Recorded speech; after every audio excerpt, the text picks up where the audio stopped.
Audioescuelasabática.com. Lección número 11, para el 10 de junio de 2023.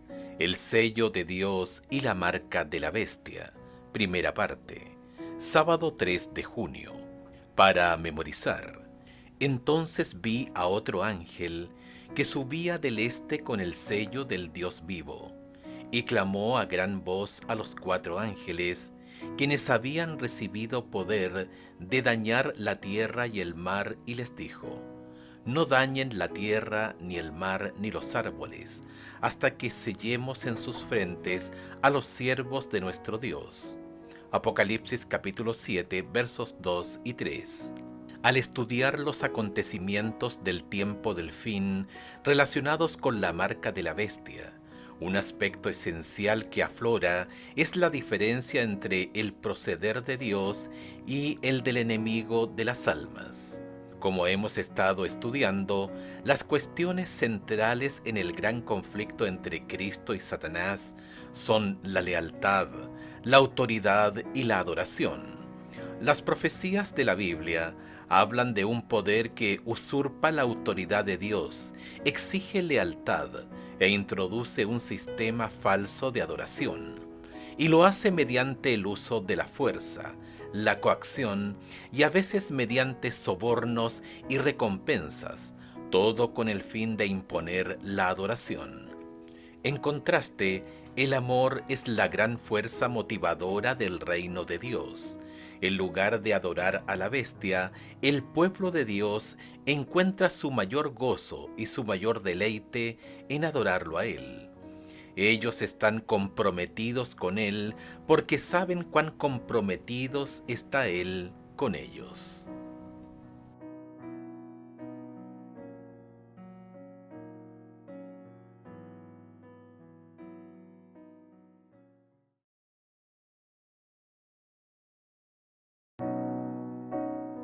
Audioescuelasabática.com. Domingo 4 de junio. Perseverancia firme. Como hemos visto en Apocalipsis capítulo 14, verso 7, Dios llama a todas las personas a adorar al Creador. Este es el mensaje del primer ángel. En Apocalipsis capítulo 14, verso 8, Dios advierte sobre Babilonia, un falso sistema religioso con raíces en la antigua Babilonia. Este es el mensaje del segundo ángel. En Apocalipsis capítulo 14, versos 9 y 10, el tercer ángel advierte acerca de adorar a la bestia. El ángel declara a gran voz: si alguno adora a la bestia y a su imagen, y recibe su marca en su frente o en su mano, éste también beberá del vino de la ira de Dios. Escucha Apocalipsis capítulo 14, verso 12. ¿Qué dos características descubrimos en este pasaje sobre el pueblo de Dios del tiempo del fin? ¿Por qué ambas son importantes? Apocalipsis capítulo 14, verso 12. Aquí está la paciencia de los santos, los que guardan los mandamientos de Dios y la fe de Jesús. La palabra griega para paciencia es upomone, que se traduce mejor como perseverancia firme o tesón. Dios tendrá un pueblo del tiempo del fin que será leal a Él frente a la oposición y la persecución feroz. Por medio de su gracia permanecerán firmes y llevarán una vida de obediencia, llena de gracia y centrada en Dios.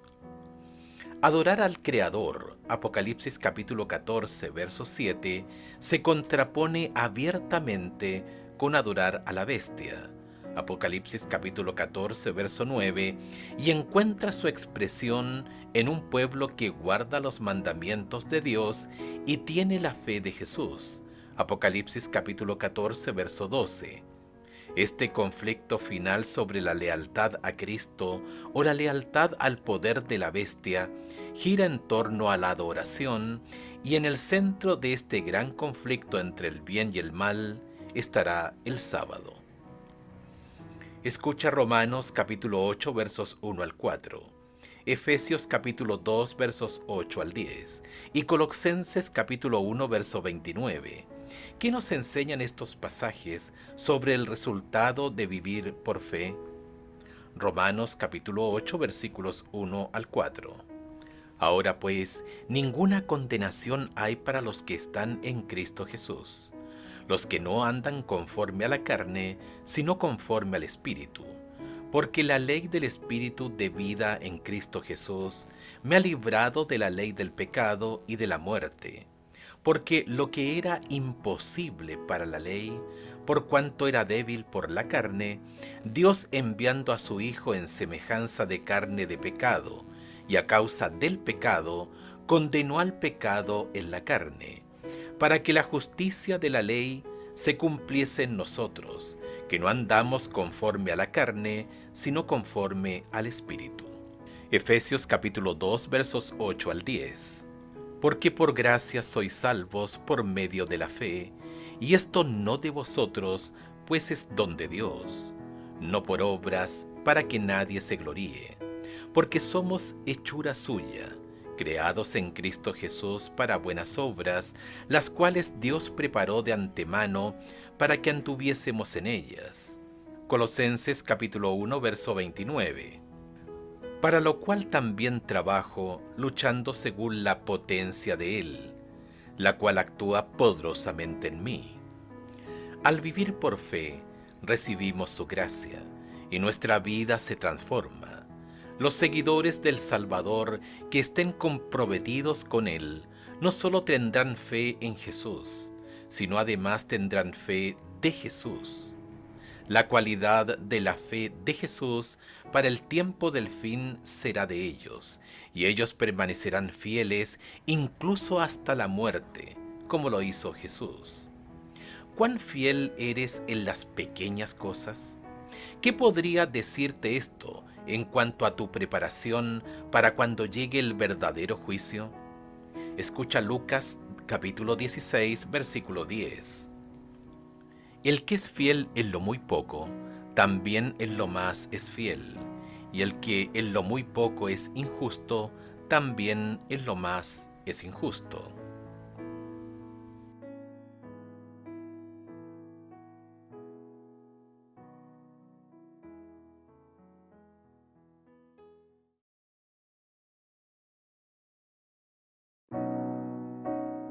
Audioescuelasabática.com. Lunes 5 de junio. La lucha cósmica.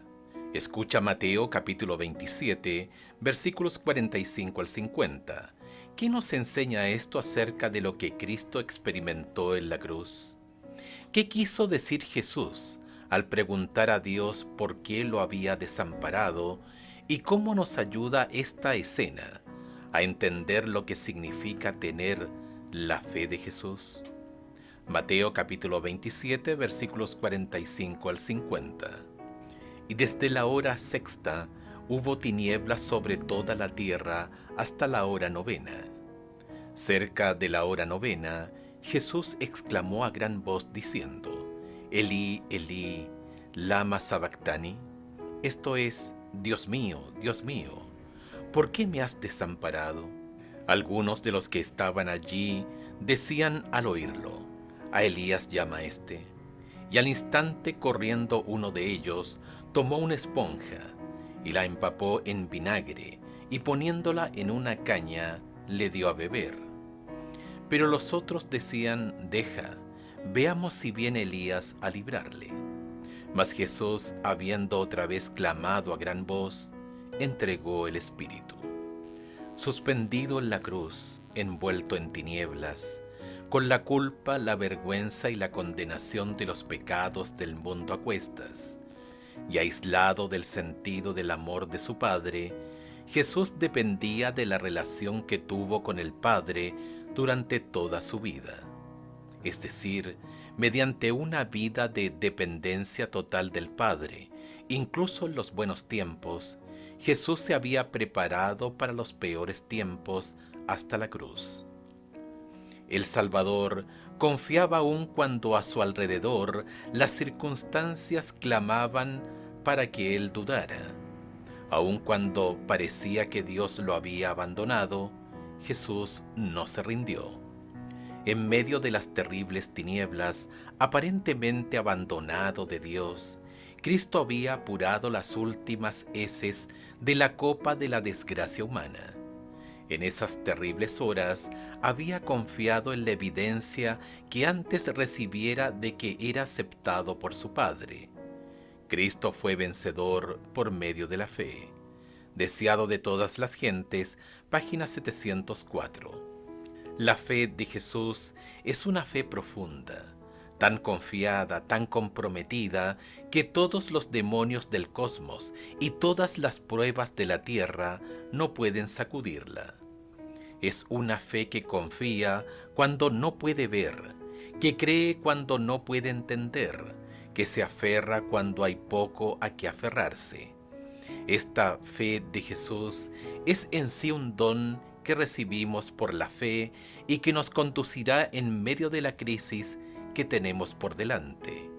Es la fe de Jesús, que mora en nuestro corazón, la que nos permite adorar a Cristo como supremo y soportar con paciencia cuando la marca apocalíptica de la bestia se haga cumplir. Y, sin embargo, no es algo que aparezca repentinamente de la nada. El pueblo de Dios está aprendiendo a vivir por fe, día a día, ahora. En los buenos tiempos y en los malos, cuando sentimos que Dios está cerca y cuando parece estar lejos, da igual. El justo vivirá por la fe. Gálatas capítulo 3, verso 11 y Habacuc capítulo 2, verso 4. El tiempo para la preparación es ahora. Cada prueba, ahora, si se sobrelleva con fe, puede dar frutos preciosos en nuestra vida. Piensa en algún momento en que la vida parecía desmoronarse a tu alrededor y todo lo que tenías era tu fe. ¿Cómo saliste adelante? ¿Qué lecciones aprendiste? ¿Qué experimentaste que podría ayudar a otros que quizá estén pasando por algo similar?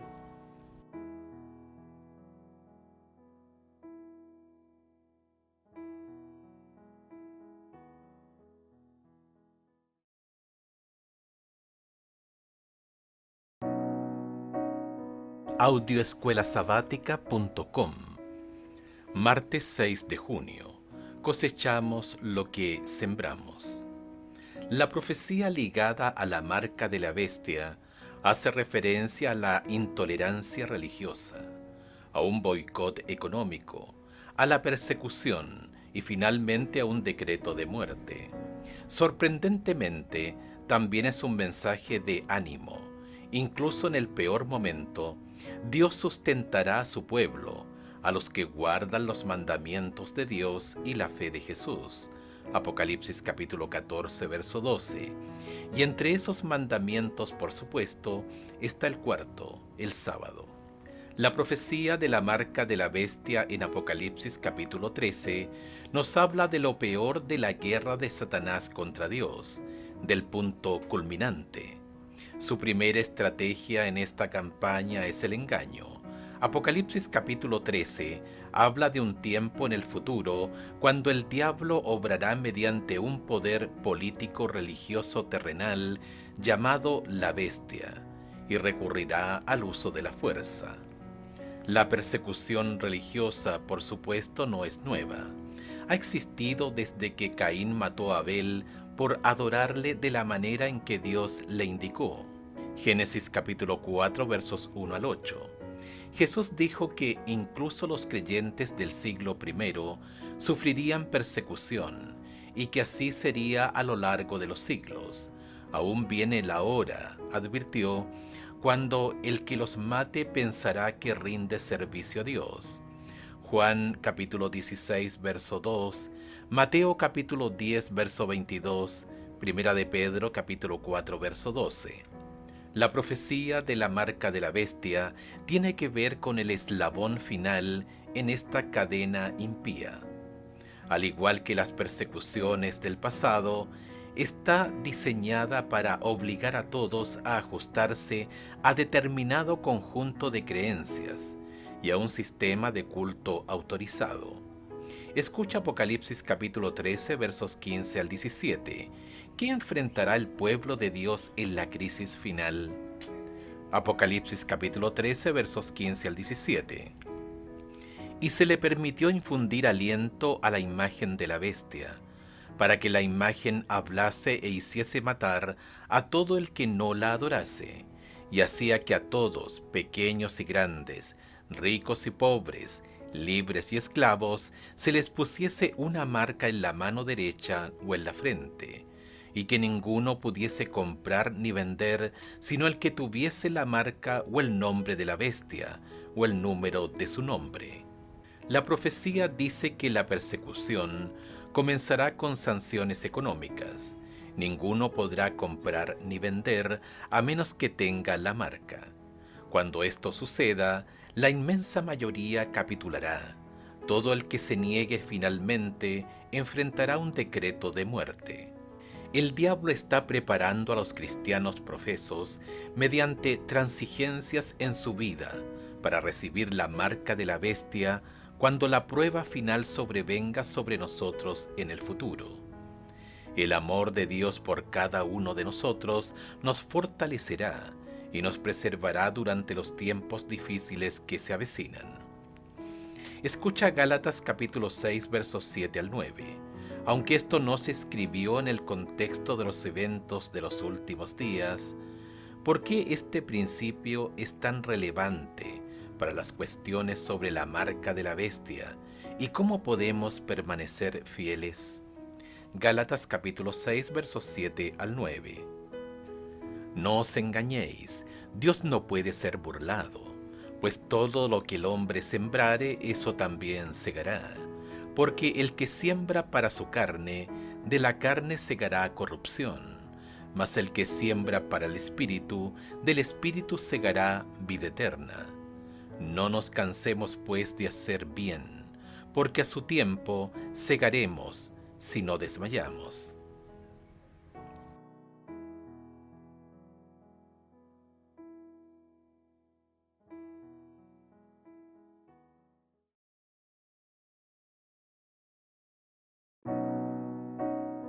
Audioescuelasabática.com. Miércoles 7 de junio. Los que siguen al Cordero. Escucha Apocalipsis capítulo 13 versos 1 y 2. ¿De dónde viene la bestia y quién le da su autoridad? Me paré sobre la arena del mar y vi subir del mar una bestia que tenía 7 cabezas y 10 cuernos, y en sus cuernos 10 diademas, y sobre sus cabezas un nombre blasfemo. Y la bestia que vi era semejante a un leopardo, y sus pies como de oso, y su boca como boca de león, y el dragón le dio su poder y su trono y grande autoridad. El poder de la primera bestia de Apocalipsis capítulo 13 recibe su poder, su trono y gran autoridad de parte del dragón. Apocalipsis capítulo 12 verso 9 al capítulo 20 verso 2 identifican al gran dragón como Satanás. Satanás es un enemigo astuto y obra mediante poderes terrenales. Apocalipsis capítulo 12 versos 3 al 5 explica que este dragón, el diablo, intentó destruir al hijo varón tan pronto como nació. Este hijo varón posteriormente fue arrebatado para Dios y para su trono. Esto por supuesto se refiere a Cristo. En su deseo de destruir al niño Cristo, Satanás obró mediante Herodes y la Roma imperial. Al final de la vida de Jesús, un gobernador romano, Pilato, condenó a Cristo a morir. Un verdugo romano lo clavó en la cruel cruz. Un soldado romano lo traspasó con una lanza, y otros soldados romanos custodiaron su tumba. Según Apocalipsis capítulo 13, verso 2, el dragón, Satanás, que obró por medio de la Roma pagana, le entregaría la sede de su gobierno a este cruel poder emergente. El dragón representa en primer lugar a Satanás y en un sentido secundario al Imperio Romano. El poder que sacudió al Imperio Romano, que recibió del dragón su poder y su trono y grande autoridad, fue claramente la Roma papal. Comentario Bíblico Adventista, tomo 7, página 831. El historiador A. C. Flick explica que de las ruinas de la Roma política se levantó el gran imperio moral en la forma gigantesca de la Iglesia romana. A. S. Flick, página 150, citado en Comentario Bíblico Adventista, tomo 7, página 831. Escucha Apocalipsis capítulo 13, verso 3 y el capítulo 14, verso 4.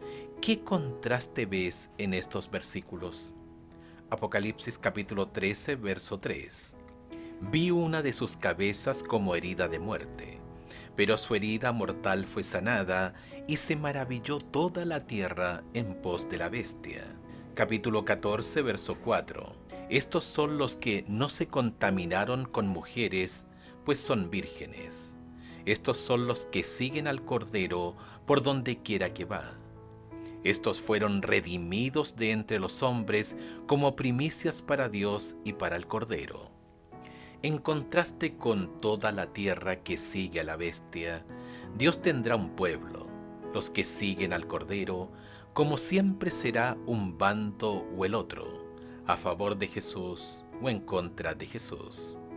En ese entonces, al igual que ahora, no habrá ningún término medio, ninguna posición neutral. No comprometerse firmemente con Jesús es consciente o inconscientemente comprometerse con el otro bando. Serán odiados por todos por mi nombre, pero el que persevere hasta el fin, ese será salvo.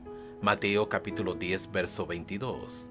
¿Cuán dispuesto estás a aguantar hasta el final?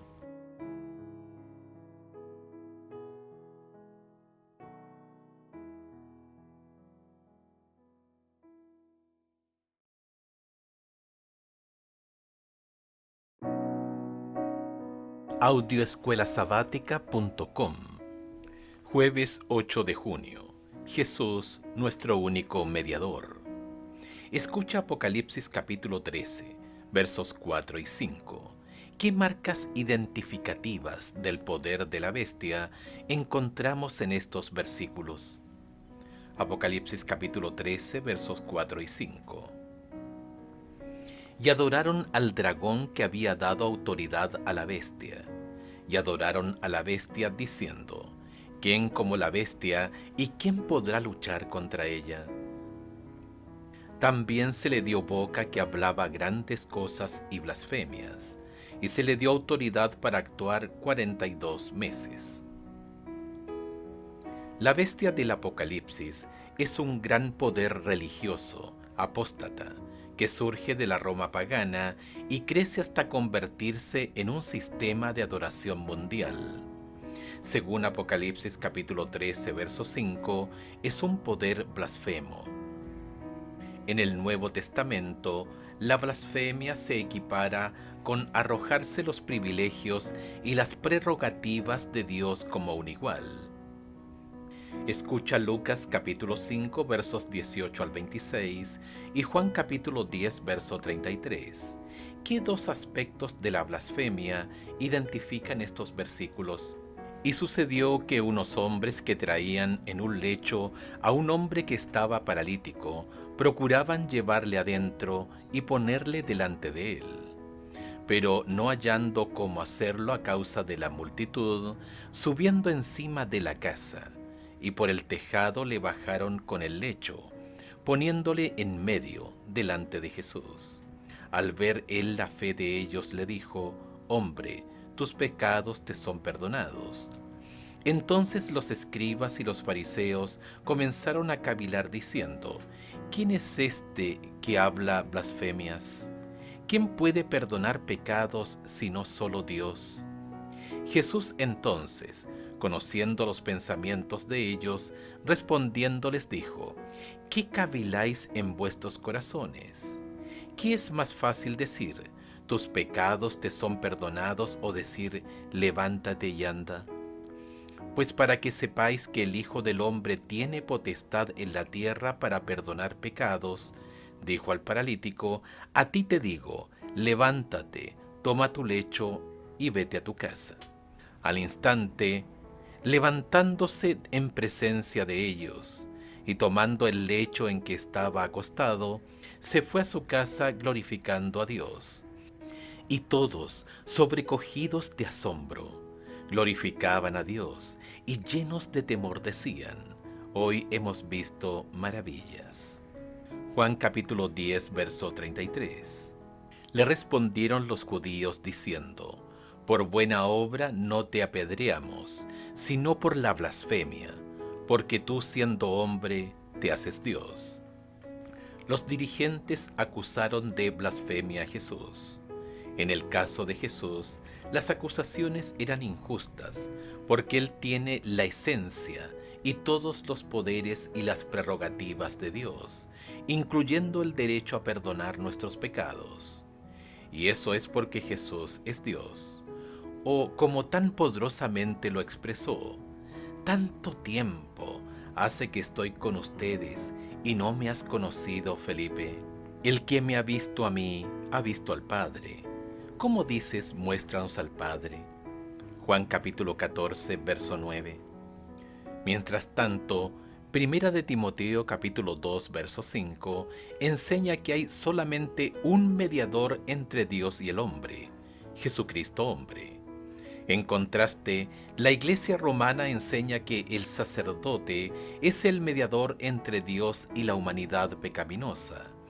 Pero debido a que el sacerdote mismo es un ser humano pecador, no puede ser nuestro mediador, porque él también necesita un mediador. La blasfemia también se define como la pretensión de cualquier hombre de ser Dios o de estar en el lugar de Dios. Estas son solo dos declaraciones de fuentes autorizadas de la Iglesia romana. El Papa es de tan gran dignidad y tan exaltado que no es un mero hombre, es como si fuera Dios en la tierra. Lucius Ferraris, Papa, artículo 2 en su Prompa Biblioteca, tomo 6, página 25 a la 29. El Papa León XIII se jactó: nosotros, los papas, tenemos en esta tierra el lugar del Dios Todopoderoso. Nueva York, Bessinger, 1903, página 193. Estas afirmaciones se vuelven aún más relevantes cuando entendemos que la palabra anti, como en anticristo, no siempre significa contra, también puede significar el lugar de. Por lo tanto, anticristo también significa el lugar de Cristo. Esto sí es blasfemia.